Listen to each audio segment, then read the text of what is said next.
Good morning, everyone. Today I have my beautiful husband Antosh Hello. with us, which is very exciting. He's a wealth of knowledge and inspiration for me and for the school. And you're welcome, baby. And today we're going to be talking about a topic that's particularly close to my heart because I've had quite a journey with it, and that is stress. And stress is all throughout our culture and society. I mean, out of 7 days in a week, we work 5. And I feel like as a society, we don't have the best strategies to deal with that. Mostly addiction, really. And certainly our journey for many years was the whole cycle of after work stress, have a glass or a bottle of wine, and that's our way of unwinding. Yeah, it's funny because in this society we don't exactly experience physical dangers, like we're not chased by tigers or lions, or we're not in that imminent danger sort of state. So what we have created is like a belief system of stress that's based on like this abstract, unknown kind of concept of that's based on other people's expectations, based on societal expectations. So it's like, you must get a job, you must do this, you must do that, or you're going to be a complete failure, or you're not going to be able to survive in this world. You have to do this, this, this, and this. And really, that's not true. It's the safety that we can feel inside of us is always present in this beating heart of ours. It's always going to be here.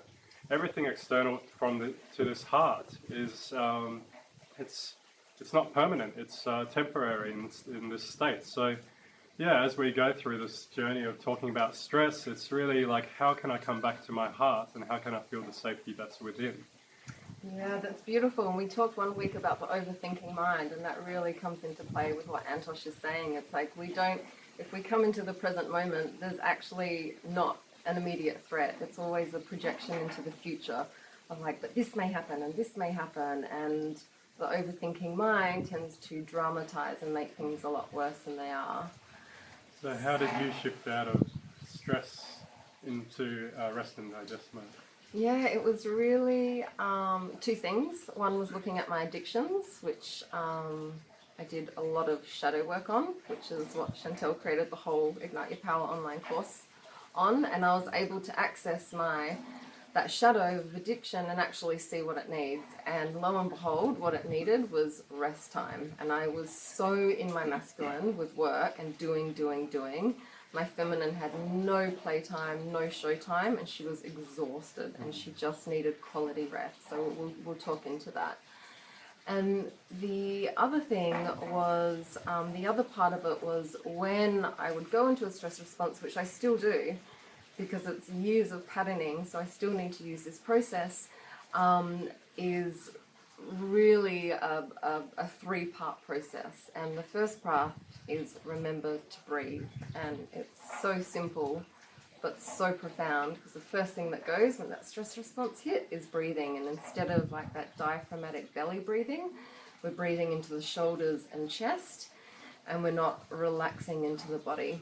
So first step, belly breathing. Yeah, that's really a response for the body to go into a parasympathetic rest and digest state. So the more like we chest breathe or shallow breathe, the more we kind of perpetuate the cycle. So the first thing is to recognize where are we breathing and how can we bring more breath into the belly and just slowly relax the body. And that promotes a state of ease and wellness and ease of safety, which the body can respond to and go, I am safe, I am here, I am present, there is no danger, it's just me. Mm-hmm. Yeah, and it helps us drop out of the head into the heart, as Antosh was saying. The second step is to release tension from the body, and shaking is always my first go-to. And the earlier you can catch it, I feel like the less emotional catharsis you need to do if you catch it early enough. But at least 1 or 2 times a day, I'll just be like, maybe I've got an email where I'm like, I've got to do that now, or a project that I'm working on has changed and it means more work. So I'll just get up and shake. And when we go for our walks here in the rice paddies, it's amazing. We have these 2 cute little dogs living with us, and there's this big white dog that seems to attack the little dog, the runt of the litter.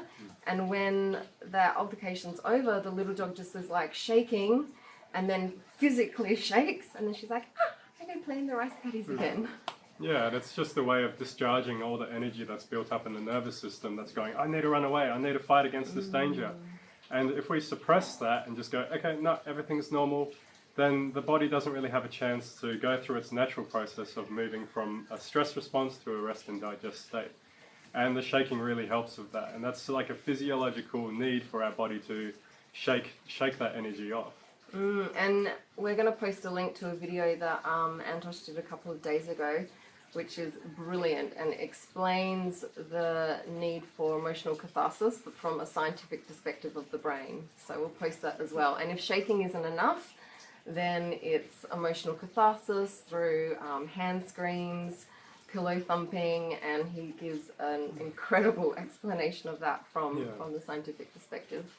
Yeah, and it's really all this is about is really breaking the beliefs that we've grown up with. So we've all experienced stress in our bodies as children as a result of something external to us, like maybe like money or parents fighting or like other things that are happening in our life. And it's really going, okay, so what's the reality here in the present moment? Because how our brain works is that we associate the present with something that's happened in our past.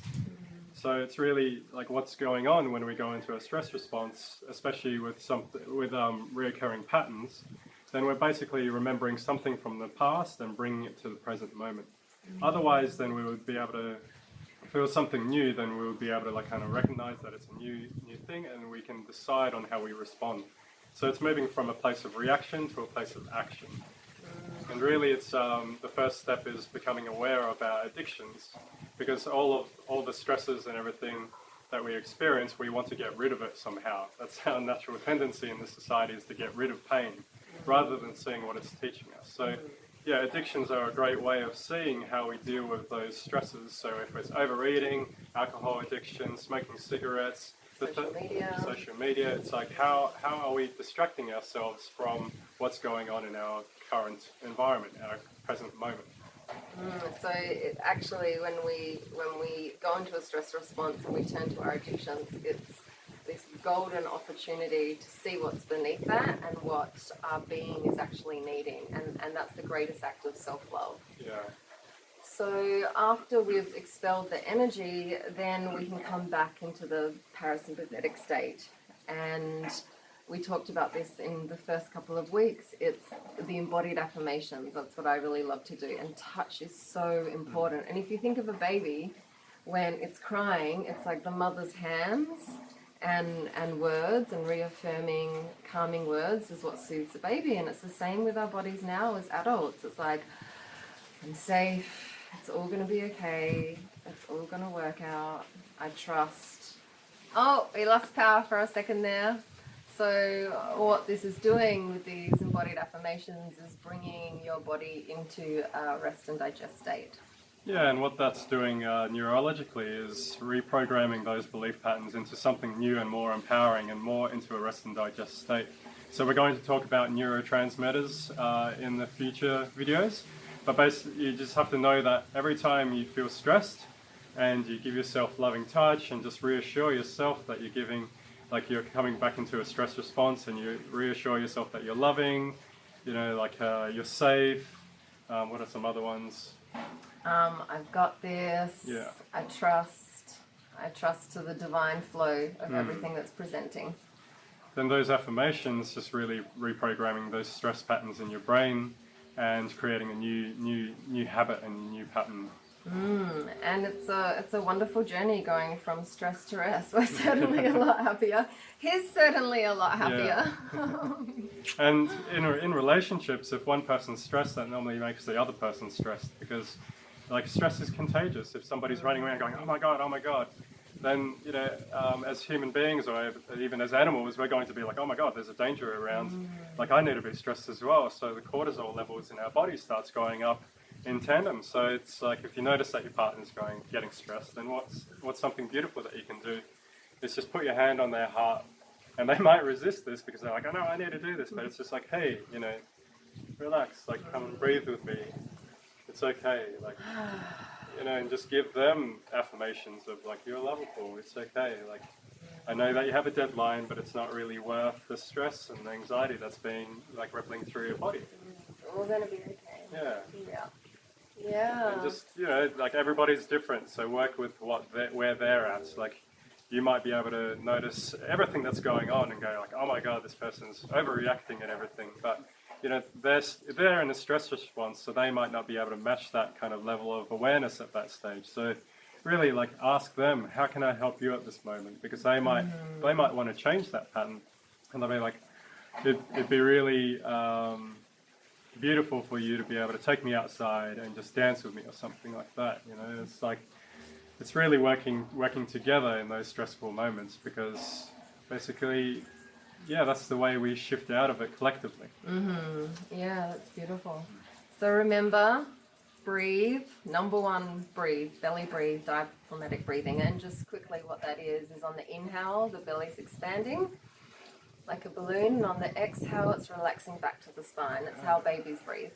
And the second is to dispel some energy, shaking, or emotional catharsis if you need to. And then thirdly, coming back to embodied affirmations and touch for yourself.